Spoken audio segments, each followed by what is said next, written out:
안녕하세요. 사기꾼 같은 남편하고 이혼한 30대 여성입니다. 남편과는 같이 일하던 직장 동료의 소개로 만났습니다. 남편은 요식업에 종사하는 사람이었고 저는 중소기업에 다니는 평범한 회사원이었어요. 조건만 들었을 때는 나이가 같다는 것 말고는 비슷한 구석이 하나도 없어서 별 기대 없이 나갔던 소개팅이었는데 의외로 대화가 잘 통해서 시간이 어떻게 가는지도 모르겠더군요. 이후로 특히나 남편이 적극적으로 대시를 해온 덕에 저희는 금세 연인 사이로 발전했고 결혼 이야기까지 나누게 되었어요.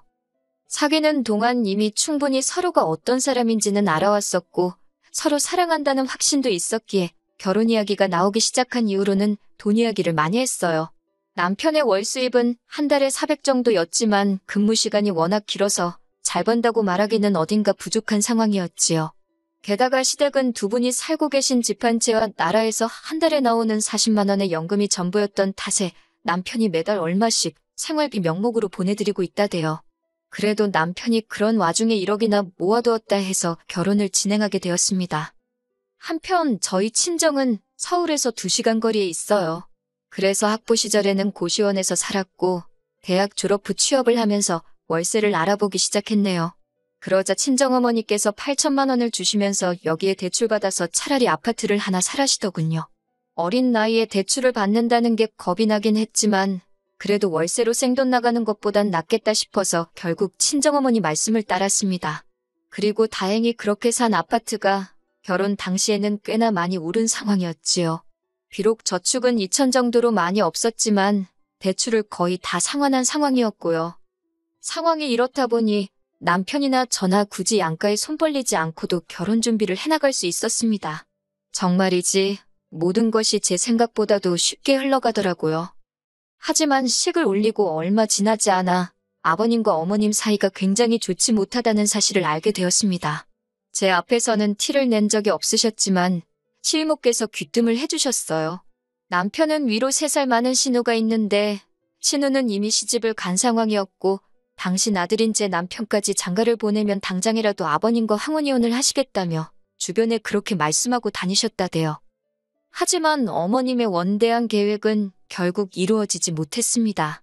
제가 시집 온 지 2달이 채 되지 않았던 한여름의 어느 날 새벽이었어요. 남편은 샤워를 하고 있었는데 거실에서 남편 핸드폰이 울리더라고요. 평소라면 저나 남편이나 둘 다 서로의 핸드폰은 울리던지 말던지 손을 대지 않는데요. 그날따라 그 벨소리가 왠지 심상치 않게 들리더군요. 밤 11시에 걸려온 전화였으니 혹시 어머님 아버님에게 무슨 일이라도 있는가 싶기도 했고요. 그렇게 받은 전화는 신우에게서 걸려온 것이었는데 신우가 침통한 목소리로 어머님이 지금 대학병원에 있다며 저희더러 빨리 내려오라 했습니다. 하지만 저희가 도착했을 땐 이미 어머님은 눈을 감으신 이후였어요. 급성 뇌출혈이었네요. 이후로 아버님은 혼자가 되셨습니다. 친정어머니께서는 혼자가 된 사돈인 아버님을 염려하셨지만 그보다는 물론 저를 더 걱정하셨어요. 저더러 고생이 많겠다며 일을 어쩌냐고 안절부절을 못하셨는데 그때만 해도 저는 어머니가 왜 그러시는지 이해를 하지 못했지요.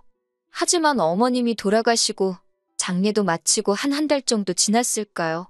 그때부터 슬슬 친정어머니가 뭘 그리 걱정하셨던 건지 조금씩 감이 오기 시작하대요.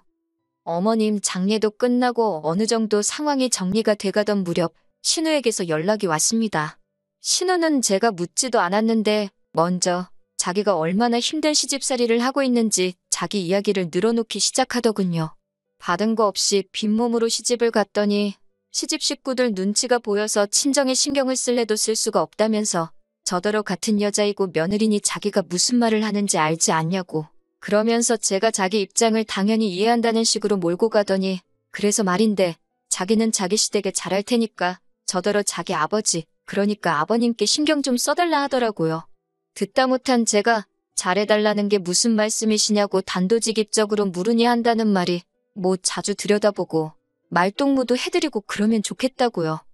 신혼의 집은 아버님 댁에서 차로 40분 거리이고 저희 집은 30분 거리입니다. 방향만 반대일 뿐 시간으로 따지면 그 집이나 독인객인이지요. 그런데 신혼은 임신 준비랍시고 일도 안 하고 전업주부로 살던 반면 저는 직장을 다니고 있었어요. 그러면 상식적으로 누가 혼자 대신 아버님을 들여다보는 게 맞는 걸까요? 하지만 아버님 혼자 되신 지 얼마나 되었다고 딸하고 며느리하고 이런 이야기를 한다는 게 제가 생각해도 너무한다 싶어서 그냥 신우는 내키는 대로 떠들게 두고 별말은 안 했습니다. 주말이나 이따금씩 시간 날 때 한 번씩 들려서 며느리인 내 할도리만 하면 되는 거라고 그렇게 생각하고 말았지요. 그리고 실제로 이후로 한 달에 2번 정도는 아버님 댁을 찾았고 그럴 때마다 빈손으로 가는 일은 없었습니다.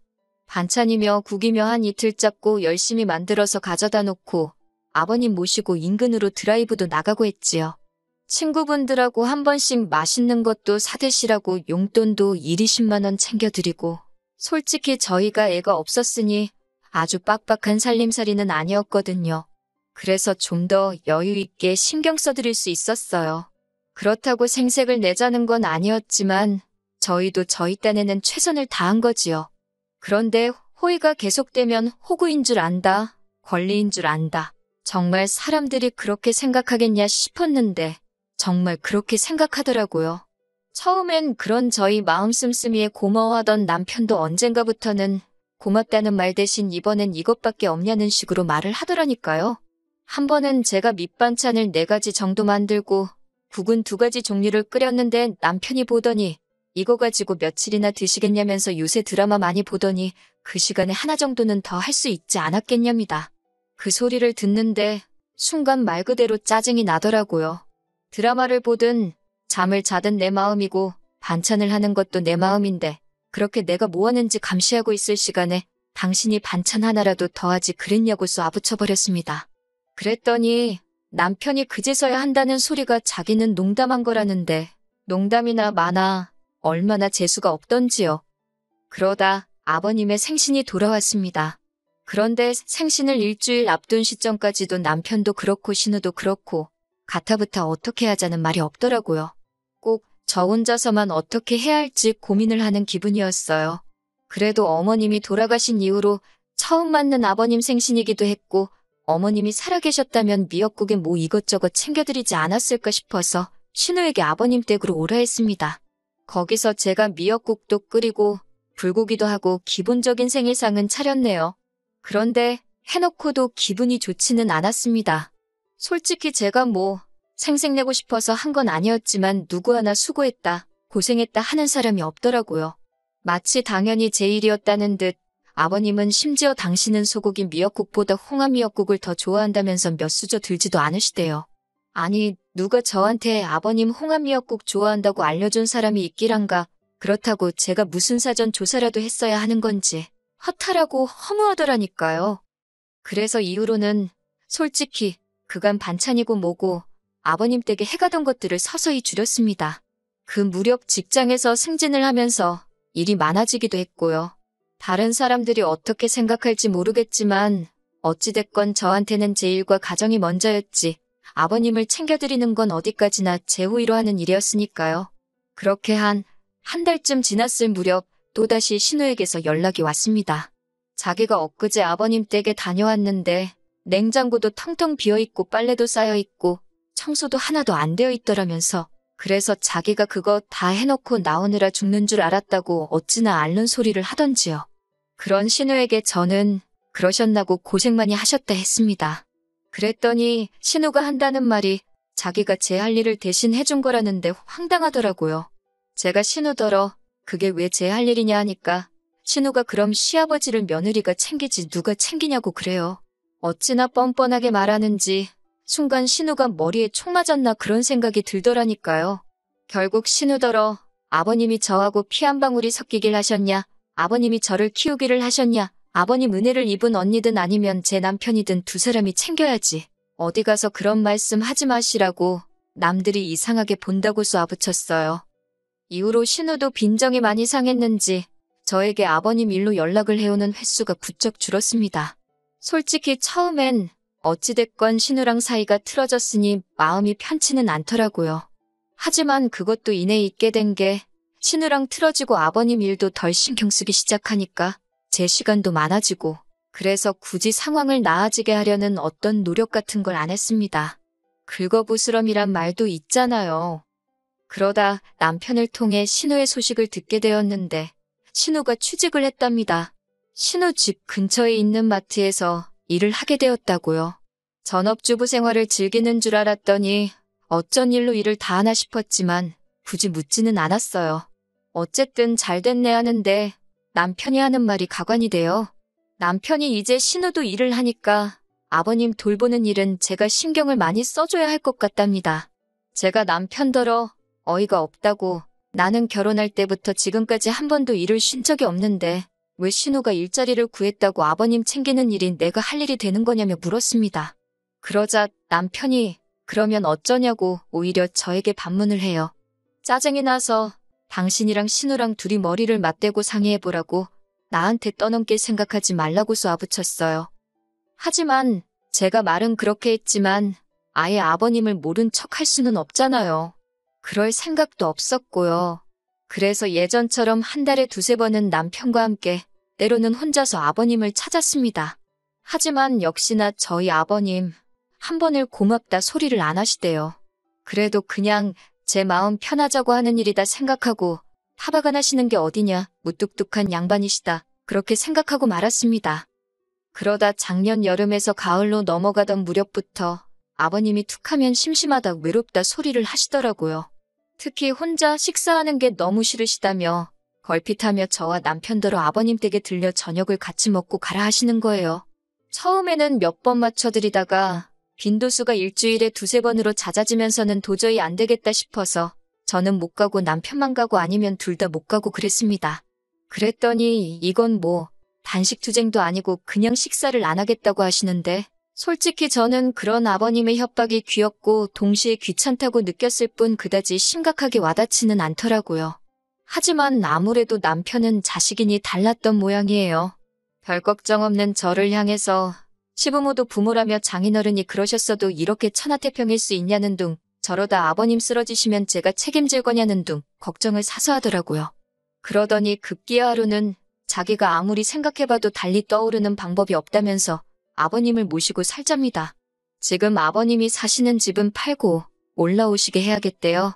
황당해서 지금 사는 집이 내 집인 건 알고 있냐. 그런데 그렇게 멋대로 결정을 하는 게 어딨냐. 안 된다 했습니다.